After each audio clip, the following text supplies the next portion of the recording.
토트넘 레전드 손흥민은 여름에 팀을 떠난 뒤 미국에서 선수 생활을 이어가고 있다. 손흥민 언급하고 싶어서 쓴 기사예요. 그만큼 지금 토트넘의 손흥민이 남겨놓고 온 공백이 계속해서 언급이 될 수밖에 없는 토트넘의 시즌이라는 거고요.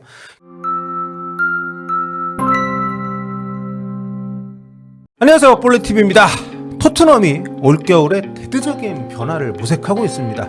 상당히 많은 선수들의 이름이 나오고 있어요. 특히 본머스의 세메뇨 선수를 노리고 있다, 이런 보도가 많이 힘을 얻었었는데, 최근엔 또 세메뇨가 맨시티로 거의 기울었다는 얘기도 좀 나오고 있고, 그만큼 지금 토트넘은 공격수 필요하다는 거죠. 현지에서도 손흥민 선수가 빠진 그 왼쪽 공격수 자리 치는데 너무 어려움을 겪고 있다, 이런 보도들이 나오고 있는 상황이고요. 손흥민 선수 떠난 지가 벌써 반 시즌이 넘었지만, 그리고 이선 자원이 정말 넘치고 넘치는 토트넘이지만 여전히 손흥민 선수의 공백을 메우지 못하고 있다는 것을 지금 다각도로 많은 어떤 증언들을 통해서 확인이 되고 있는 거죠. 성적 부진에 어수선한 라커룸 분위기까지 한마디로 풍전등화 속에서 순위가 꼬꾸라지고 있는 토트넘입니다. 토트넘 순위가 현재 프리미어리그 14위인데요. 챔피언스리그 진출권보다는 강등권이 더 가까운 위치에서 크리스마스를 지나버렸습니다. 손흥민 선수가 고별 방문을 했었던 챔피언스리그 프라하전, 요때 3대0 완승을 하면서 앞선 경기 브렌트포드전 승리 포함해서 모처럼 2연승 기록을 했었거든요. 그 뒤에 다시 리그에서 2연패를 했습니다. 굉장히 지금 흐름이 안 좋고, 그러다 보니까 뭐 감독의 거취라든가 많은 얘기들이 나왔었는데, 특히 지난 주말 리버풀과의 17라운드 홈 경기에서 1대2로 패배한 거, 요게 좀 치명적이었죠. 앞선 16라운드 노팅엄 원정에서 최악의 경기력을 보여주면서 0대3으로 패배를 했었는데, 그때 경기력이 정말 뭐 현지 보도에서는 역대 토트넘 경기 중에 최악이었다, 이런 얘기까지 나올 만큼 안 좋았었는데, 그때는 그래도 원정이었으니까, 또 홈에서 올 시즌에 그렇게 좋다고 할 수 없는 리버풀을 불러들여가지고 경기를 하기 때문에 어느 정도 대등한 또는 뭐 승점을 가지고 오는 이런 경기를 기대했을 수 있는데, 전혀 반대의 결과가 나왔으니까요. 그러니까 단순히 경기력만 엉망인 게 아니라 토트넘이 지금 내부적으로도 뭔가 그 위닝 멘탈리티까지 따질 것도 없이 팀워크라든가 뭐 집중력이라든가 뭐 이런 부분에서 굉장히 흔들리고 있다는 증언들이 많이 나오고 있죠.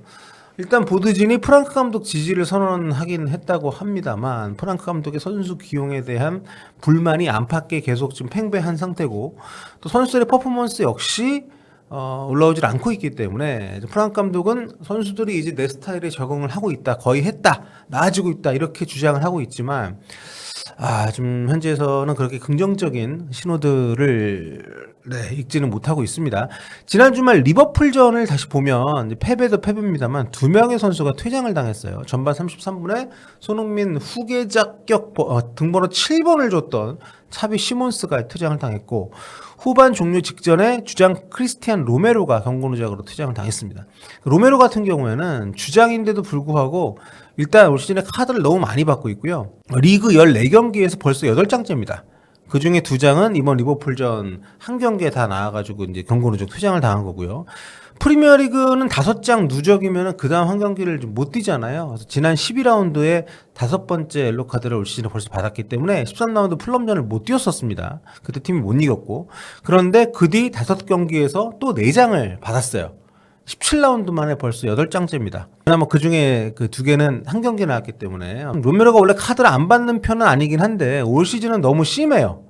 거의 평균적으로 2경기에 1장꼴로 지금 받고 있습니다. 참고로 로메로는 2022-23 시즌에 10장을 받았고요. 경고 누적 퇴장이 있어서 이제 9 플러스 경고 누적 하나, 이렇게 표시를 한 데 있는데, 아무튼 2023 시즌 7장, 그리고 지난 24-25 시즌 3장, 이렇게 카드가 좀 크게 줄어드는 분위기였단 말이에요.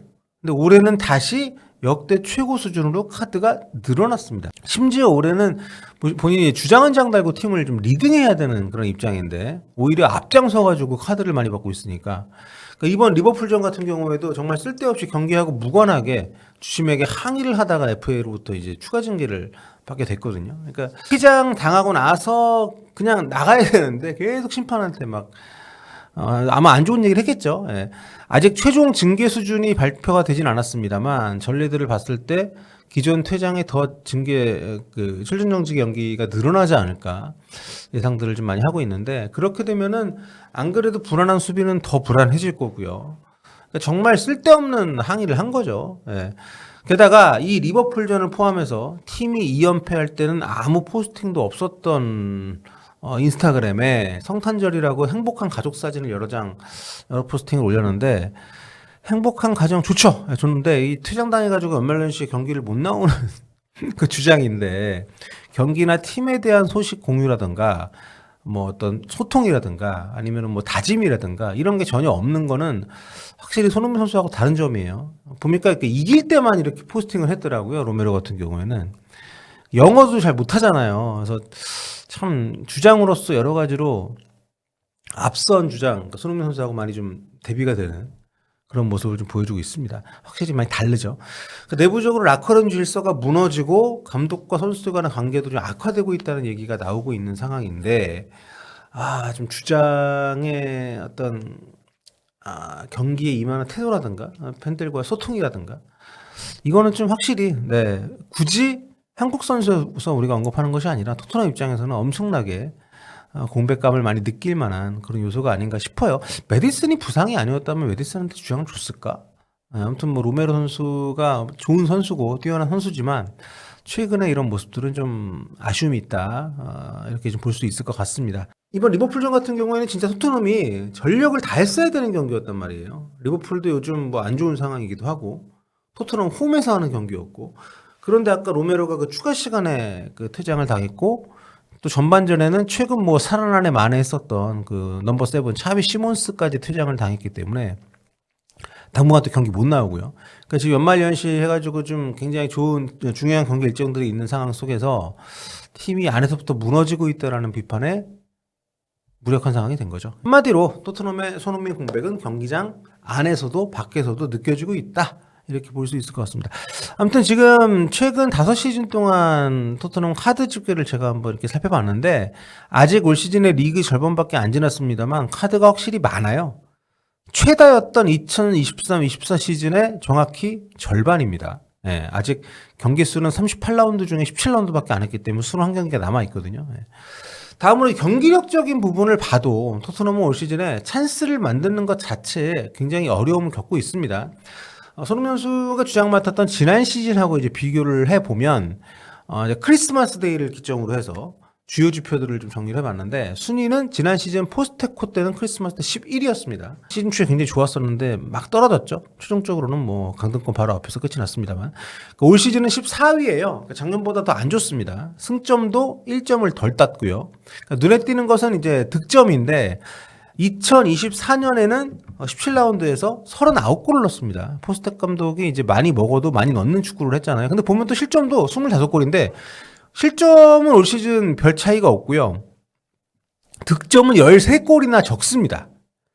그러니까 지난 시즌 크리스마스 때는 골득실이 11인데도 불구하고 플러스 14였거든요. 그런데 올 시즌은 순위도 14위로 떨어지고 골득실도 플러스 3밖에 안 됩니다. 지난 시즌하고 비교했을 때 득점이 13골이 줄어들었어요. 팀골이. 경기당 1골 가까이 덜 넣고 있다는 겁니다. 골이 줄어든 거는 이제 기회도 줄어들었다는 것하고 이제 좀 약간 그 비례적으로 생각할 수가 있는 거죠. 살펴보면 역시나 줄었습니다. 그러니까 지난 시즌에는 XG 값, 기대 득점이 31.8골이었거든요.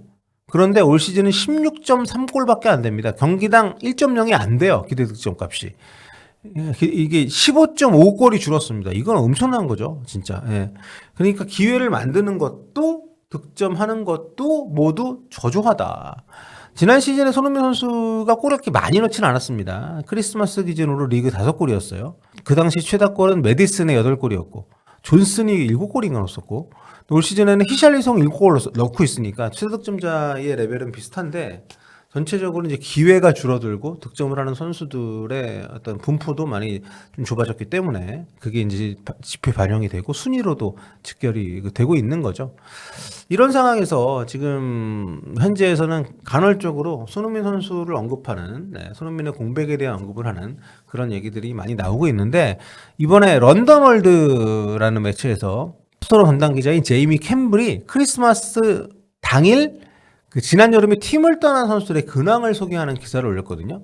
근데 이게 손흥민 공백을 얘기하려고 쓴 것 같아요, 이 기사가. 왜냐하면 제목부터 손흥민 얘기입니다. 여름에 토트넘을 떠난 4명의 근황. 그중 스타 1명은 14경기 13골 넣음. 예. 기사의 출발 자체가 이렇습니다. 벌써부터 토트넘이 최고 수준 공격수를 영입해야 한다는 얘기가 돌고 있다. 1월 이적 시장에는 값비싼 지출이 필요할 것 같다. 그러면서 이제 호이비에르, 지금 마르세유에 있죠. 이적료 1,700만 파운드에 마르세유 지금 이적해서 주전으로 뛰고 있다. 리그 14경기 2골 1도움. 챔피언스 리그에서도 뭐 많이 뛰고 있고 팀 상황에 대해서도 언급을 했고요. 그다음 조시 킬리, 이제 후보 골키퍼였죠. 이제 리그 1, 3부 리그 루튼타운 가서 주전으로 뛰고 있는데 이 선수 아직 뭐 어린 선수입니다만 또 이적료 100만 파운드 안겨주고 가서 잘 하고 있고요. 그다음에 브리안힐, 스페인 지로나로 갔죠. 어차피 토트넘에서 기회를 많이 못 받았기 때문에 계속 스페인에 이제 임대 가고 했었는데 이적료 860만 파운드를 받고 보냈고 리그 14경기에 출전해서 3도움을 하고 있습니다. 아직도 24살밖에 안 돼요. 창창한 선수입니다. 팀은 현재 강등권에 있다고 하고 그리고 네 번째로 소개하는 게 손흥민입니다. 토트넘 레전드 손흥민은 기사에 나온 거예요. 토트넘 레전드 손흥민은 여름에 팀을 떠난 뒤 미국에서 선수 생활을 이어가고 있다. LAFC에 이적료 2천만 파운드에 를 이제 내게 하고 입단을 해서 MLS에서 아주 생산적인 활약을 하고 있다. 리그 10경기 9골 3도움, 정규리그 기록이죠. 그리고 플레이오프에서도 골을 넣고 좋은 모습 보여주고 있다. 이렇게 언급을 했는데 보면 딱 봐도 손흥민 언급하고 싶어서 쓴 기사예요. 그만큼 지금 토트넘의 손흥민이 그 남겨놓고 온 공백이 계속해서 언급이 될 수밖에 없는 토트넘의 시즌이라는 거고요. 겨울 이적 시장 얘기가 많이 나오고 있는데 그 골드 기자 얘기한 거 보니까 겨울에 구단주 쪽에서 돈이 좀 들어올 것 같긴 한데 이게 지금 쓸 수 있는 여지가 크지 않다고 합니다. 재정적 페어플레이에 좀 걸릴 수 있는 상황이라서 여기가 그동안 이적 시장을 너무 잘못 보내가지고 비싸게 사오고 싸게 파는 이런 일들을 반복했잖아요. 그러다 보니까 이게 누적이 돼가지고 이적료를 쓸 수 있는 룸이 상당히 제한적이라는 그런 얘기인데 뭐 존슨도 나간다고 하고 또 여러 가지로 어수선한 상황 속에서 파라티치 단장 나간다고 하고 과연 1월달 보강이 어떻게 될지 모르겠지만 뭐 당분간 팀의 부진과 함께 손흥민의 공백, 레전드 손흥민에 대한 그리움 이 얘기는 계속적으로 또 거론이 되지 않을까 이런 생각이 들게 하는 최근 토트넘의 상황이었고요. 웬말렌시 또 로메로 없고 뭐 샤비 시몬스 없고 이런 상황에서 또 어떤 경기 또 펼쳐가게 될지 프랑크 감독은 정말 자신의 말대로 이제는 거의 적응을 했고 다시 올라갈 수 있는 발판을 마련했다는 걸 보여줄 수 있을지 지켜보도록 하겠습니다.